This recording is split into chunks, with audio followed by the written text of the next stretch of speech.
இந்த இறைவார்த்தைகளின் ஒரு பகுதியினை உங்கள் ஆசீர்வாதத்திற்காக வழங்குகிறோம். கேட்டு ஆசீர்வாதம் பெறுங்கள்.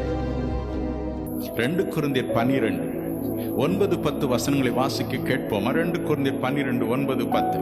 அதற்கு அவர், என் கிருபை உனக்கு போதும், பலவீனத்திலே என் பலம் பூரணமாய் விளங்கும் என்றார்.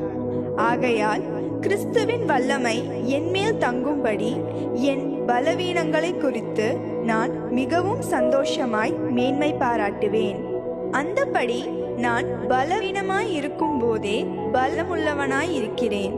ஆகையால் கிறிஸ்துவின் நிமித்தம் எனக்கு வரும் பலவீனங்களிலும் நிந்தைகளிலும் நெருக்கங்களிலும் துன்பங்களிலும் இடுக்கண்களிலும் நான் பிரியப்படுகிறேன். பக்தர்களுக்கு வரும் பலவீனம் கிறிஸ்துவ நிமித்தம் வரும் பலவீனம். கிறிஸ்துவ நிமித்தம் வரும் பலவீனம். எப்ரோதித்து என்ற ஒரு மனிதனை பற்றி நான் பிலிப்பியர் 2ஆம் அதிகாரத்தில் வாசிக்கிறேன். அதில் 27-30 வசனங்கள் என்ன சொல்கின்றன? கிறிஸ்துவின் ஊழியத்தின் நிமித்தம் வியாதிப்பட்டு மரணத்திற்கு சமீபமானார். பவுலடிகளை பற்றி நாம் வாசிக்கும் பொழுது கலாத்தியர் 6:17 சொல்கிறார், நான் கிறிஸ்துவின் அச்சடையாளங்களை தரித்திருக்கிறேன், இனி ஒருவனும் எனக்கு வருத்தம் உண்டாக்காதிருப்பானாக. கொலோசியர் 1:24 சொல்கிறார், கிறிஸ்துவின் பாடுகளில் குறைவானதை நான் என் சரீரத்தில் நிறைவேற்றுகிறேன். அவருடைய சரீரமாகிய சபைக்காக இந்த பாடுகள் என்று சொல்கிறார். அதான் உண்மை பக்தனுடைய அனுபவம். He will never shirk his responsibility. The real man of God will take the responsibility to pray through the problems of other people. He will take the responsibility to pray through the ordeals, the persecution of the church of God. He will never say it is not my business. Never. He will be a part of every suffering every church goes through. Every individual who comes to him for deliverance goes through. That is why a servant of God is chosen. That's why St. Paul said, I bear the marks of Christ. I bear the marks of Christ. And he is with Christ today. But he says, whatever is lacking in the sufferings of Jesus Christ for his church, I have borne it on my body. Every affliction I have borne in my body. That is why he was weak. That's why the servants of God become weak. Their weakness is because of Christ's ministry. இரண்டாவது ஒரு ரகசியத்தை நான் உங்களுக்கு சொல்லட்டேன். 2 கொரிந்தியர் 12:1-4 வசனங்களை வாசித்து பாருங்கள். பவுலடிகள் 3வது வானம் வரைக்கும் எடுத்துக்கொள்ளப்பட்டேன், மோட்சத்தின் காரியங்களை கண்டேன், ஒருவரும் விளங்கிக் கொள்ள முடியாத மோட்சத்தின் பாஷையை கேட்டேன் என்றெல்லாம் வர்ணிக்கிறார். அவர் எழுதின காரியங்கள் மிக ஆழமானவைகள். 2 பேதுரு 3:16 பேதுரு என்ற அப்போஸ்தலன் சொல்கிறார், தனக்கு அருளப்பட்ட ஞானத்தினாலே நம்முடைய சகோதரனாகிய பவுல் எழுதியிருக்கிற காரியங்கள் என் புத்திக்கு விளங்காதவைகள் என்று சொல்கிறார். அவைகள் தேவனால் அவருக்கு தரிசனமாய் அருளப்பட்டது. போகட்டும், தரிசனம் எப்படி வருகிறது? 1 கொரிந்தியர் 6:17 சொல்கிறது, கிறிஸ்துவோடு இசைந்திருக்கிறவன் அவரோடு ஒரே ஆவியாய் இருக்கிறான். கிறிஸ்துவோடு இசைந்திருக்கிறவன் அவரோடு ஒரே ஆவியாய் இருக்கிறான். அவனுடைய ஆவியும் கிறிஸ்துவின் ஆவியும் ஒன்றுபட்டே அவர்கள் வாழ்கின்றனர். திடீரென்று கிறிஸ்து சொல்கிறார், நீ மோட்சத்திற்கு வா, நான் அநேக ஆழமான காரியங்களை உன்னோடு பேச வேண்டும். அவனுடைய ஆத்மாவை அழைத்து போகிறான். அது இயற்கைக்கு முரணானது. ஆகவே உடல் பலவீனப்படுகிறது. விண்வெளி கப்பலை அனுப்பும் முறையை நீங்கள் பார்த்திருக்கிறீர்களா? ஒரு ராக்கெட்டின் நுனியில் விண்வெளி கப்பலை வைக்கின்றனர். இந்த ராக்கெட் முதலாவது விண்வெளி கப்பலை தூக்கி செல்கிறது. ராக்கெட் போகும் பொழுது ராக்கெட் முழுவதும் நெருப்பு பற்றி எரிகிறது. பல மைல் தூரத்திற்கு புகையை நீங்கள் பார்க்கலாம். காரணம் என்ன? இந்த ராக்கெட் புவி ஈர்ப்பு சக்தியை தாண்டி இந்த விண்வெளி கப்பலை கொண்டு போக வேண்டும். அதன் பிறகுதான் மற்ற கோளங்கள் அதை இழுக்க முடியும். ஆகவே இந்த ராக்கெட் படாத பாடுபடுகிறது. முடிவில் இந்த ராக்கெட் பயனற்றதாய் எரிந்து போகிறது. விண்வெளி கப்பலோ விண்வெளி அடைந்து விடுகிறது. அங்கே தான் பார்த்த காரியங்களை வந்து திரும்ப உலகிற்கு சொல்கிறார். அப்படித்தான் ஆன்மீக வாழ்க்கையில் தரிசனங்கள் வருகின்றன. கண்ணீரோடு நாம் ஜெபிக்கிறோம். பரிசுத்த ஆவியானவர் அளவில்லாமல் இந்த மண் பாண்டத்தை நிறைக்கிறார். ராக்கெட் போல இந்த மண் பாண்டம் பற்றி எரிகிறது. பரிசுத்த ஆவியினால் தாங்க முடியாமல் தவிக்கிறது. கர்த்தரோ ஆவியை எடுத்து மோட்சம் அழைத்துச் செல்கிறார். மோட்சத்தில் பல காரியங்களை அவர் காண்பிக்கிறார், பேசுகிறார். அவைகள் இப்படிப்பட்ட பொதுக்கூட்டத்தில் பேசுவதற்கு தருணம் தராதவைகள். It is not apt for me to describe the things that I see in heaven every time I am taken to heaven. It's so difficult to understand.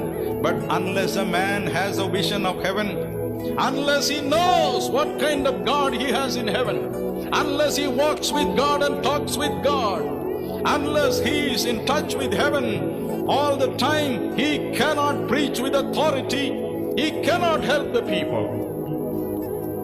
It is absolutely necessary for a man of God to have real heavenly vision and walk with God and talk with God.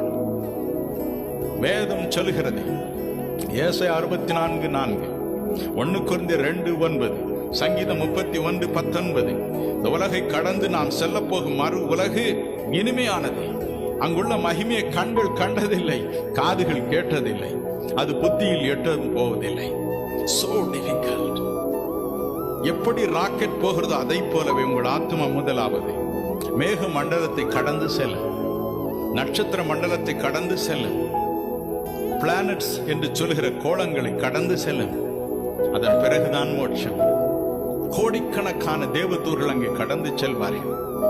முதல் பகுதியில் நம்மை போன்ற சாதாரண மக்கள் கோடி கோடியாய் ஆங்காங்கே இருந்து புகழ் மாலை இயேசுவை பற்றி பாடுவார்கள். அது ஒரு சின்ன ஊர் அல்ல.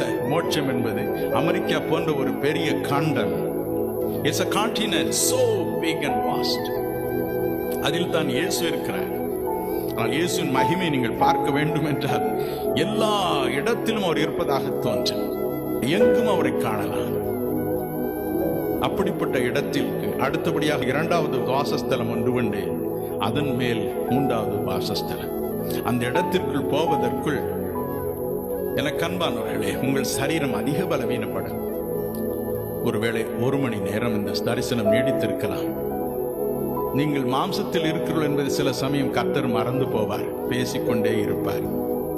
இனி உலகில் சம்பவிக்க போகும் காரியங்களை சொல்வார், நாட்டில் சம்பவிக்க போகும் காரியங்களை சொல்வார், உங்கள் ஊழியத்தில் நடைபெறப் போகும் காரியத்தை சொல்வார்.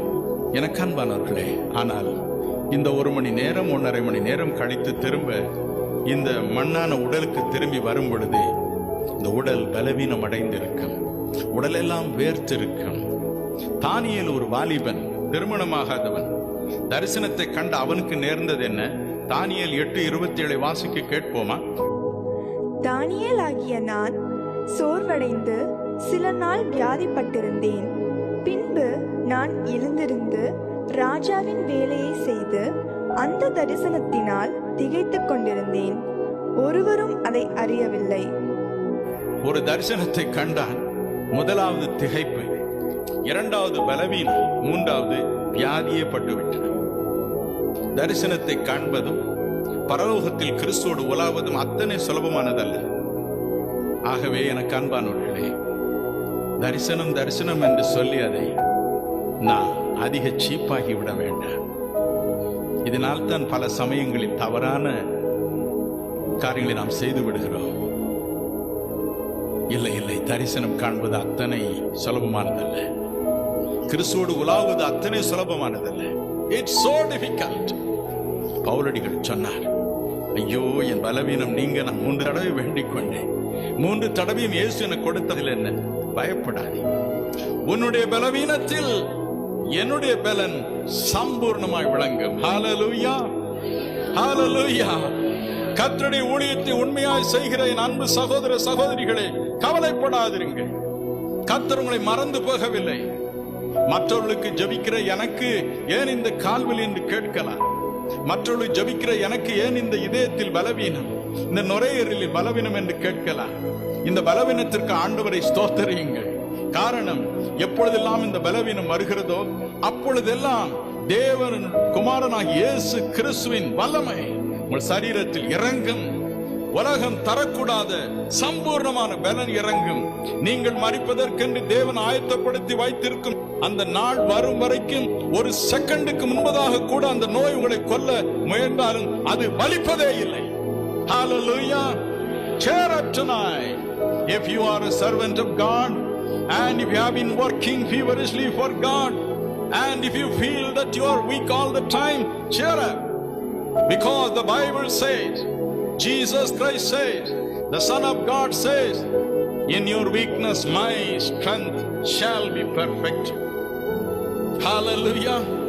My strength shall flow in your frail body in abundance. Paul says that strength is much better than the natural strength, so I would prefer to be weak all the time. Hallelujah.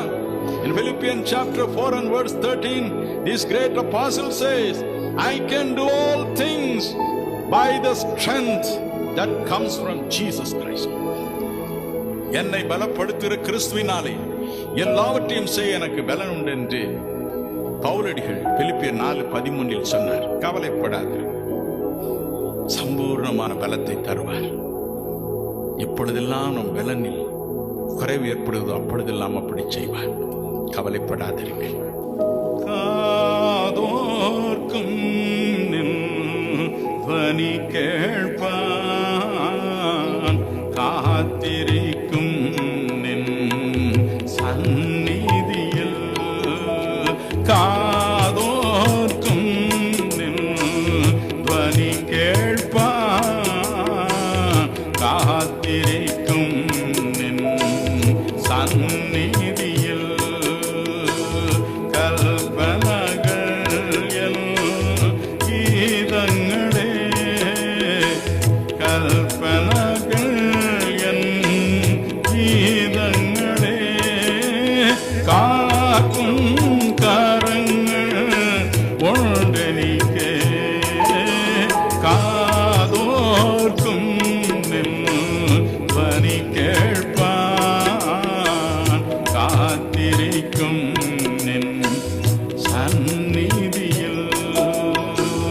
மேல்தரமாகும் வாட்சணமே ஸ்வர்கபுரியில்